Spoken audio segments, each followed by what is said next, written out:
এক সময়ে ফুটপাতে পাঞ্জাবি বিক্রি করতেন, আর সেই লোক আজকে দুইটা দোকানের মালিক মোত্তালেব প্লাজারে। কিভাবে সম্ভব হলো জানবো আজকে আমরা ওনার মুখ থেকে। হয়তো শুনলে আপনারা অবাক হবেন। ওনার যেই গল্পটা আজকে, এই গল্পটা সবার শোনার প্রয়োজন, কারণ সবাই শুনলে বুঝতে পারবেন একজন পাঞ্জাবি বিক্রেতা আজকে কিভাবে দুইটা দোকানের মালিক হয়েছেন মোত্তালেব প্লাজারে। ভাই কেমন আছেন?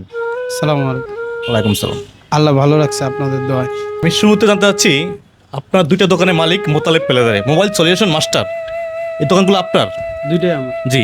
আপনি একটা সময় ফুটপাতে পাঞ্জাবি বিক্রি করছেন এবং একটা সময় আপনি মনে করেন যে রাস্তায় ঘুমাইছেন, আর সেখান থেকে আপনি উঠে এসেছেন, এখন আপনি দুটো দোকানের মালিক হয়েছেন মোত্তালেব প্লাজারে। আপনাকে অনলাইনে দেখা যায় এখন, আপনি অনলাইনে অনেক ভিডিও ছাড়েন, আপনিও কিন্তু অনেকটা ভাইরাল এখন, আমরা আপনাকে দেখি সবসময় মিডিয়াতে। আসলে এই যে আপনার গল্পটা আজকে আমাদেরকে শোনাবেন একটু, কীভাবে আপনার সম্ভব হলো আপনাকে দিয়ে এই জায়গায় আসা? আসলে ভাই, আমি প্রথম যখন 2012 সালেই, তো আমি প্রথম আমার আব্বু থেকে কিছু চালান নেই, জি। অল্প কিছু চালান নিয়েই তো আমি প্রথমে একটা ওই যে তাবলিগের ইস্তেমার মাঠে একটা লাবাং আছে, ডক্টর লাবাং। ওই ডক্টর লাবাংটা আমি ওনাদের থেকে এটা পারপাস করে কিনি। তো কেনার পরে আমি ওইটা রাস্তায় দাঁড়ায়া আমি এক ডোক করে একজনকে খাওয়াই দিতাম, তো এর বিনিময়ে তারা কিনতো। তো এরকম করতে করতে দেখা গেছে যে ওইগুলো দুধের, তো একদম খাঁটি দুধের, তো এই কারণে বেশি দিন টিকতো না, মানে বেশিক্ষণ থাকতো না। আমার তো ওখানে ফ্রিজ নাই, ওইরকম ইনকামেরও কোনো সোর্স ছিল না। তো আমি দেখতাম যে নষ্ট হয়ে যেত সাথে সাথে, ওই জিনিসটা বাদ হয়ে মানে 2 ঘন্টা 3 ঘন্টা থাকলে এরপরে এটা এমনি নষ্ট হয়ে যেত। তো আমি পরে ওইখানেও একটা ধরা খাই, অনেক টাকা একটা ধরা খাইছি। তো তারপরে আমি 2016 সালে আমি কয়েক বছর আবার একটু গ্যাপ দিছি, আসলে কোনো ব্যবসার দিকে ঢুকে নাই। 2016 সালে থেকে আমার জীবনের হিস্টোরি সবচেয়ে বড় যে আমি নতুন পাঞ্জাবির একটা ব্যবসা শুরু করি। এটা কোন জায়গায়?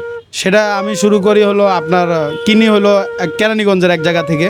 তো ওইখানেও আমি এক দালালের খপ্পরে পড়ে যাই। ওই দালালটা এরকম ছিল, উনি আমার খুব ক্লোজ ছিল, কিন্তু আমি বুঝতে পারি না যে উনি এত বড় আমাকে একটা ধোকা দিবে। তো উনি আমাকে একটা বড় ধরনের একটা ধোকা দিয়ে দেয়। উনি আমাকে ওই কারখানায় পরিচয় করায় দেয়। ওই পরিচয়ের ক্ষেত্রে ওই দিক দিয়ে তারা আবার একটা পার্সেন্টেজের হিসাব করে নিছে। এদিক দিয়ে আমি যেই দাম ধরেন 100 টাকার মাল, ওই মালটা আমি 180 টাকা দিয়ে কিনে নিছি। তো এরকম করে আমি 200 পিস মাল কিনি। তো ওইখানে আমি একটা বড় ধরনের ধরা খাই। পরে আমি যখন ওই মাঠে যাই বিক্রি করতে, তো যখন দেখি যে এই মালটার ওই রকম চাহিদা নাই, তো এই চরমনার মাঠে মাথায় করে করে মাল নিয়ে যাইতাম। তো ওইখানেই ঘুমাইতে হইতো, রাস্তায় ঘুমাইতে হইতো, করতে হইতো। তো তখন আমি দেখলাম যে কিরে ভাই, এই যে এক পরিস্থিতি, এটা তো আমার বিক্রি হইতেছে না কেন, এইটার পাইতেছি না। তো একজনকে জিজ্ঞেস করলাম, কয় আরে তুই তো যে মালটা কিনছস, এক ভাই বলতেছে আরে এই মাল তো কত করে নিস? আমি কই 180। তো উনি বলতেছে আরে বেটা, এটা 120 টাকা করে তুই কয় পিস করে নিবি, আর এমনি পাইকারি নিলে আরও কমে পাবি। তো পরে আমি কারখানায় ফোন দিই। উনি ফোন দেওয়ার পর উনি বলতেছে যে ভাই, আপনি যারা নিয়ে আসছেন উনি আমার থেকে আলাদা একটা পার্সেন্টেজ নিয়েছে। ওখানে প্রতারণা আপনি হয়েছে? ওইখানে একটা প্রতারণার শিকার হই আমি। ওখানে দুর্নীতি। প্রায় 16,000 আচ্ছা, টাকা এত আমাদের দুর্নীতির শিকার হয়ে আপনি, এত প্রতারণার শিকার হয়ে আপনি আজকে এই মোবাইল সলিউশনে আসছেন। আসলে এই সলিউশনে আপনি কীভাবে আসলেন একটু আমাকে বলবেন? আসলে এরকমভাবে তো প্রতারিত হইতেছি। জি। তো এই প্রতারিত অবস্থায় আমি এইখানেও একটা ধরা খাইলাম। আবার বেগম বাজারে পুরান পাঞ্জাবির ব্যবসা করছি, ওইখানেও কিন্তু আমি ধরা খাইছি। মানে আমার বলতে গেলে আমি 5-7টা ব্যবসায় 8টা ব্যবসার মতো আমি ধরা খাইছি। জি।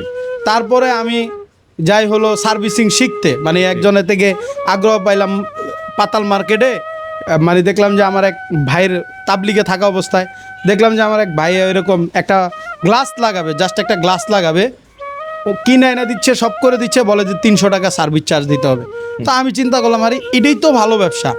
তো আমি চিন্তা করলাম যে এটা শিখতে হবে। তো আমি এক জায়গায় শিখতে গেছি, ওইখানে আমি 10,000 টাকা দিছি শেখার জন্য, মোবাইলের কাজ শেখার জন্য 10,000 টাকা দিছি। তো ওইখানে যে 10,000 টাকা আমি দিছি, ওইখানেও তারা মানে উনি আমাকে 6 মাস ধরে খালি বাটন সেট আছে না আপনার, কোনো ফ্ল্যাগশিপ সেট ধরাই তো নাই, বলেও ধরাই নাই, উনি বাটন সেটের নাট খোলাইছে। তো আমি ওনারে জিজ্ঞেস করছি, ওস্তাদ আমি তো বাটন সেটের নাটগুলো খুলতে পারি, তো এখন আমার একটু আপডেট কিছু দেন। তো উনি আমার কইতেছে না না, তোমার এখনও হয় না, আরও 6 মাস নাট খুলতে হবে। তো আমি বুঝলাম যে ওইখানে আমি প্রতারিত হব, তো আমি ওখান থেকেও সরে চলে আসছি। তারপরে আমি আরও 2 জায়গায় 20,000 20,000 10,000 করে 20,000 মোট 30,000 টাকা আমি 3 জায়গায় ধরা খাইছি মোবাইল সার্ভিসিংয়ের কাজ শিখতে গিয়েও। তারপরে আমি মোতালেব প্লাজায় আইসা এক দোকানে আমি কর্মচারী ছিলাম। তো ওইখানে অনেক ঘটনা, তা আমি আবার আমার একটু চেষ্টা করি মানুষের উপকার করার জন্য। তো এক হুজুরের প্রায় আমি ওনার অনেকগুলো কাজ একদম ফ্রি করে দিছি, কারণ উনি হলো আছে। তারপর উনি আবার একটা ঝামেলার শিকার হয়েছিল, একটা সমস্যার শিকার হয়েছিল। তো পরে উনি একটা পুলিশ কেসে ফাইসা যায়, মানে ওনার সেটটা দিয়ে দিছে, কিন্তু ওই পুলিশ বলতেছে তুমি সেটটা ভালো দাও নাই, আমি পুলিশ নিয়ে আসতেছি। তো উনি আবার ফোন দিছে, ভাই আপনি তো আমার অনেক উপকার করছেন, তো আপনি আরেকটা উপকার করেন। তা আমি কী উপকার করতে পারি বলেন? তো বলতেছে এই আমার এই সেটটা বিক্রি করছি, কিন্তু সমস্যা। তা আমি ওই পুলিশের সাথে আবার কন্ট্যাক্ট করছি, আর উনি আবার আমার একটা ফেসবুক পেজ আছে মোবাইল সলিউশন মাস্টার, মাত্র আমি চ্যানেলটা চালু করি ওই সময় ওই লোকটা আবার আমাকে ফলো করে। তো উনি বললো যে, আমি বললাম ভাই আমি মোবাইল সলিউশন মাস্টার দিয়ে বলতেছি। বলে আরে হুজুর আমি তো আপনার অনেক বড় ভক্ত, আমি আপনার ভিডিওটা প্রায় দেখি। তখন আমার ভিডিওগুলো ভাইরাল হয় নাই।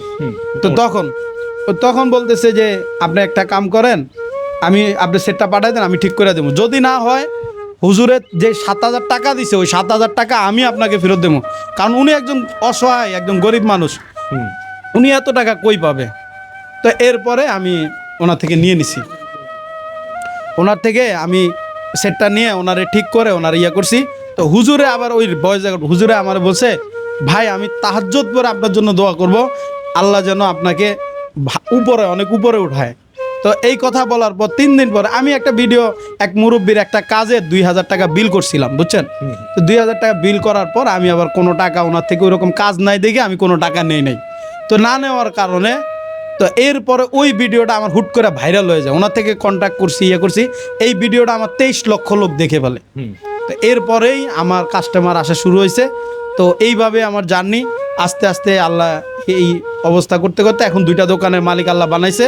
আমাদের এখানে আমরা শুধু মানে আমি যে এখানে সার্ভিসিং সেন্টার, এইখানেও আমি মানুষের সেবার জন্য চেষ্টা করি সবসময়। যার কাজ নাই ওইটা কাজ এমনি করে দেওয়ার চেষ্টা করি, যেটা যেভাবে হয় ওইভাবে করি। আমাদের এখানে আমরা কাস্টমারদের জন্য ঠান্ডা পানির ব্যবস্থা করছি, কফির ব্যবস্থা করছি, যেন সে এসে একটা কফি খাইতে পারে শীতের সময়, ওই ব্যবস্থা করছি। আমার এখানে এভরিথিং আমরা কাস্টমারদেরকে সেবা দিয়ে থাকি। আমি যতটুকু পারি মেহমানদারি করানোর চেষ্টা করি। তো এই মেহমানদারি আর হুজুরের বরকত, হুজুরের দোয়ার বরকতে আজকে আল্লাহ আমাকে এই জায়গায় আইনা দাঁড় করাইছে আলহামদুলিল্লাহ। এখন 2 দোকানের আপনার মালিক। দর্শক আপনারা শুনতে পাচ্ছেন, একসময় পাঞ্জাবি বিক্রি করতো, মাথায় করে ইস্তেমা ময়দানে যায় বিক্রি করছে, হাইটা বিক্রি করছে। আর সেই লোক আজকে এখন দোকান কয়টা? এইটা 2টা দোকান, এখন মোবাইল সলিউশন মাস্টার। দেখতে পাচ্ছেন ওখানে দোকান একটা, সামনে একটা আছে, পিছনে দোকানে এনে একটা আছে। তো উনি 2টা দোকানের মালিক হয়েছে। আসলে মানুষের কষ্টর ফল কিন্তু আস্তে আস্তে আসে। সফলতার গল্পটা শুনতে পাচ্ছেন ওনার থেকে। আসলে উনি কিন্তু অনেক পরিশ্রম করছে, এবং ওনার যে কষ্ট কথাগুলো উনি বলছে, ওনার জীবনের একটি মানে গল্প এটা বলা যায়। তো আসলে এই যে আপনার এই গল্পটা হঠাৎ করে আজকে আমাদেরকে বলছেন, আসলে শেয়ার করার কারণটা কি আপনার? আসলে আমি মূলত যেই জিনিসটা আমি বুঝি যে আসলে মানুষের যে সফলতা এটা একদিনে আসে না, কষ্ট করে যেতে হবে আর আল্লাহর কাছে দোয়া করতে হবে, আল্লাহ যেন তারে আল্লাহর কাছে চাইতে হবে। আসলে আল্লাহ দিলেই পাবে বান্দা, না হলে কখনোই পাবে না। পৃথিবীর কারো দ্বারা সম্ভব না যে কেউ উপরে উঠতে পারে। তো 8 মাস আগে আমি কর্মচারী ছিলাম, 8 মাস আগেও এই পুরা মার্কেটে জিজ্ঞেস করেন সবাই, আমি পুরা মার্কেটে দৌড়াইছি, ডিসপ্লে আনছি, করছি। আর আজকে আলহামদুলিল্লাহ আমার এই দোকানে 2 দোকানে 12 জন স্টাফ আছে। সফলতা আস্তে আস্তে আসে, সেটা মানে প্রমাণ এটাই। দেখতেছো ওনার কিন্তু সফলতা আস্তে আস্তে আসছে, কষ্ট করছে, সেটা কিন্তু মিষ্টি এখন খাইতে পারছে উনি। তো আপনারা সবাই আসলে কাজ করে যান, মানে যে কোনো কাজ মানে ছোটো না, কোনো কাজ ছোটো না। ওনার কাজ থেকে পাঞ্জাবি বিক্রি করছে, উনি হাইটের পাঞ্জাবি বিক্রি করছে, মাথায় করে বিক্রি করছে, সেখান থেকে আজকে 2টা দোকানের মালিক উনি হয়েছে। এই দেখেন মোবাইল সলিউশন মাস্টার, দেখেন এখানে লেখা আছে। তো যদি আপনারা ওনার এখানে আসেন সার্ভিস নেওয়ার জন্য, অবশ্যই আসবেন। কম টাকায় উনি মোটামুটি ভালো সার্ভিস দিবে। দক্ষতা এখানে আপনার আছে, মেকানিক যারা দক্ষতা লোক ওনারা, আপনারা আসলে হয়তো ভালো সার্ভিস পাবেন। ধন্যবাদ সবাইকে, আল্লাহ হাফেজ।